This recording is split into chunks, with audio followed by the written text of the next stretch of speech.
We haven't done one of these in a minute, but just because we knew we were getting a bunch of changes along with Rite of the Nine, I figured, why not? So let's go over all major exotic changes that happened this week in D2, including one in particular you may not have been aware of. More on that one a bit later. Anyway, here's the timestamps if you want to jump ahead to one exotic in particular. Otherwise, let's get it all going with exotic weapons, starting with Lord of Wolves. If you didn't know, Lord of Wolves has been cooking hard in PvE for quite a while now, dishing out way too much damage for a special weapon and being able to do things like one-phase Kevin from Sundered Doctrine. Not wanting Rite of the Nine to be a total joke, Bungie has toned down Lord of Wolves' damage output by 30%, which is not nothing. Safe to say that, yeah, it was fun while it lasted, but you should definitely resort to using other DPS options for boss fighting in Rite of the Nine. Next up, Riskrunner. First up, they buffed the zoom from 13 to 14. Not exactly Christmas out here for Riskrunner, but upping the zoom factor on an SMG really can make it feel noticeably better overall. For the record, Shire's Wrath and Multi-Mach, currently the most used SMGs in PvP, both have a default zoom value of 15. So still, Riskrunner not quite there yet, but then again, I'm sure the point of the change was to make Riskrunner feel better in PvE, not necessarily in PvP. Riskrunner is also benefiting from an adaptive SMG change, where Bungie has increased the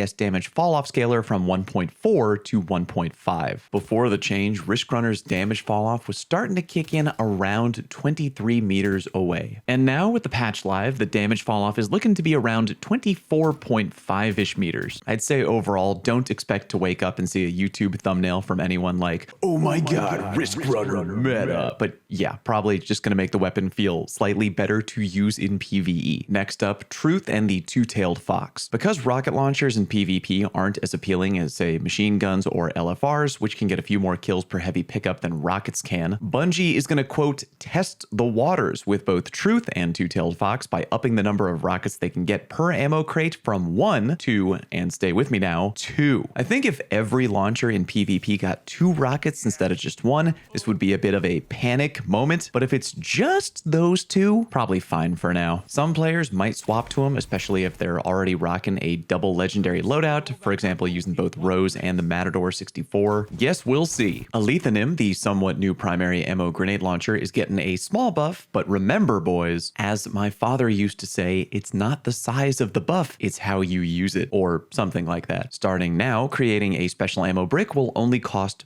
50% energy. Translation: when the weapon first came out, you would fill up your meter and then choose to dish out a special ammo brick or a heavy ammo brick. You needed a full meter to dish out a heavy brick, but only half a meter to dish out special. However, if you had a full meter and dished out a special brick, it would still end up eating all of your meter. Now though, if you get to full meter, you can dish out 2 special bricks back to back rather than losing your entire meter. Not a crazy buff, but I will take it. Moving on, we have Finality's Auger, aka the set it and forget it little turret guy. There were several changes given to this exotic, as admittedly, while it's definitely fun to use, it came out a little underwhelming to say the least. One of those exotics that is certainly creative, but feels more like a meme. The best change the gun is getting by far is upping the damage factor by 10% overall, as well as having the painted target duration now last as long as the turret itself. That way you don't need to repaint a target over and over, which was extremely annoying. And the whole target marker now marks additional targets that enter the zone after initial creation is also nice, I must admit. I found the whole reduced the turret self-damage by 85% thing kind of funny. I had heard from a few viewers in my Twitch chat that this might be in reference to the turret damaging you, the wielder, but I don't think I've ever been cooked by my own Finality turret, nor have I ever seen the turret actually damaging itself. But whatever, glad it's no longer hurting itself in its confusion like a goddamn Pokemon out there. I worry that Finality may still be a meme, but if the damage numbers are looking hot on any encounter or boss in particular, I'll be sure to let you know, so do the whole bell ring thingy and I'll keep you in the loop. The final exotic weapon to talk about for the time being is, drumroll please,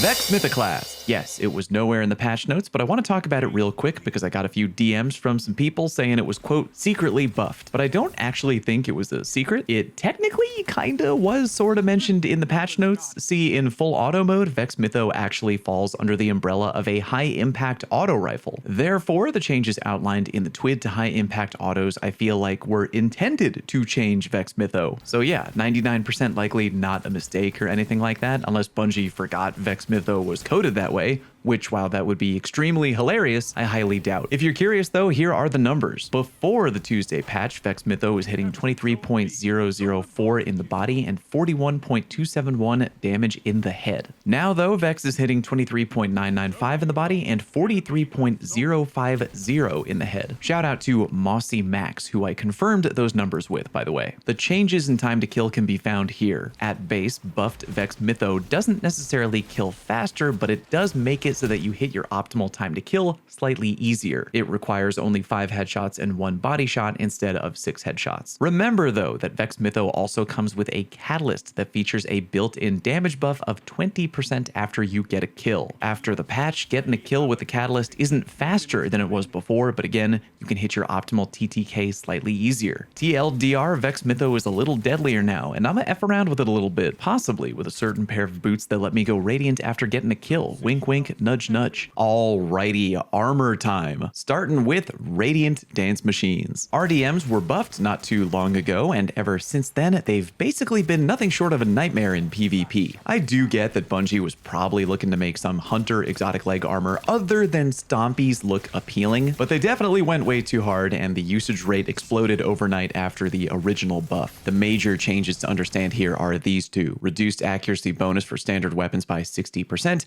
and reduced aim assist fall off distance bonus by 60%. Let's give a visual demonstration here. Before the recent patch went live, this is me firing a hung jury scout rifle via hipfire. And yeah, not a weapon I would normally use with Radiant Dance Machines, but this will help you understand the strength of the hipfire buff a little bit more. Try and watch the innermost circle on my crosshair, which is the accuracy cone. As I start shooting, the cone blooms to max almost immediately. This is not ideal because in a perfect world, you want to keep your accuracy cone nice and tight. However, when I equip the Radiant Dance Machines and do it again, now look at the accuracy cone. When I begin spam firing, it barely blooms out at all, never really ever coming close to hitting max size. That should give you a basic idea visually of how strong the hipfire accuracy bonus was. Now that it's been cut by 60%, here's that same demonstration again. As you can see, definitely a difference in the accuracy cone department. It doesn't bloom out immediately like it would without RDMs equipped, but it doesn't stay laser tight the entire time either. It's harder to show visually the other nerf, the reduced aim assist fall off distance, but the TLDR there is that now hipfire shooting with RDMs equipped shouldn't feel as sticky if your enemy is further away. You also have additional fine tuning for certain weapons like the Last Word, which got hit with an additional 25% tweak with RDMs because an insane hipfire bonus on a weapon meant to be used via hipfire was kinda wild. There's also the part about class ability energy refund getting tweaked, but to be completely honest, I think most people just want to know if hip firing with RDM in PvP is still insanely good after the patch. It's hard to give an exact answer because every player is different. I will say, if you were hoping for them to completely fall off a cliff, you might be disappointed, but they definitely do feel noticeably weaker. I think a much bigger contender for the hasn't changed much as we hoped award actually goes to a certain aspect, but that might be a conversation for another day. On that note, why don't we take a look at 2 other pieces of exotic armor, which if you don't remember, Bungie has taken the hipfire benefits from RDMs and copy pasted them onto these 2 exotics so that other classes can have hip firing PvP armor too. Don't panic though, these are the nerfed versions, not the full power versions of RDM. Those exotics are Lion Rampant and Lunafaction boots. Starting with Lion Rampant, which again now gets the hipfire accuracy and range bonus for primary ammo weapons only, just like Radiant Dance Machines. And even though old Lion Rampant only had hipfire benefits when you were mid-air, these are now active all the time, whether you're in the air or on the ground. The plus 50 AE bonus is also now always a thing, not just when you're hip firing, aka you get the bonus when you ADS in the air too. But remember that doing that will kill your second jump. Kind of a good change though, especially if you're a leaping shotgun player. And finally, we have the Lunafaction boots. Originally, you would get hardcore range benefits if you were standing in an empowering rift, which PvP wise, you would only really ever do if you wanted to meme on some poor bastard by putting them down with a really long range kill. Bungie hasn't completely killed the meme factor of the Luna boots. They're still there, but the range factor buff has been cut down by 50%. Bad news for the PvP memers out there, I guess, but good news for Warlock players who want to hipfire a bit more. Again, Bungie has given Lunas the RDM hipfire weapon bonus for primary weapons only. And reminder that those hipfire benefits are always active whether you're in a rift or not. Regarding new Lunafactions and new Lion Rampants, I think if they had copied RDM stats before Tuesday, PvP would be chaos right right now. But they've only copied RDM's nerfed state. As a result, they're more viable than they were before, but not a complete nightmare, at least for the time being. Ring the notification bell if you haven't already so you don't miss my upcoming video on our latest exotic that has been dug up out of the grave, New Land Beyond. Thanks very much for watching. Peace.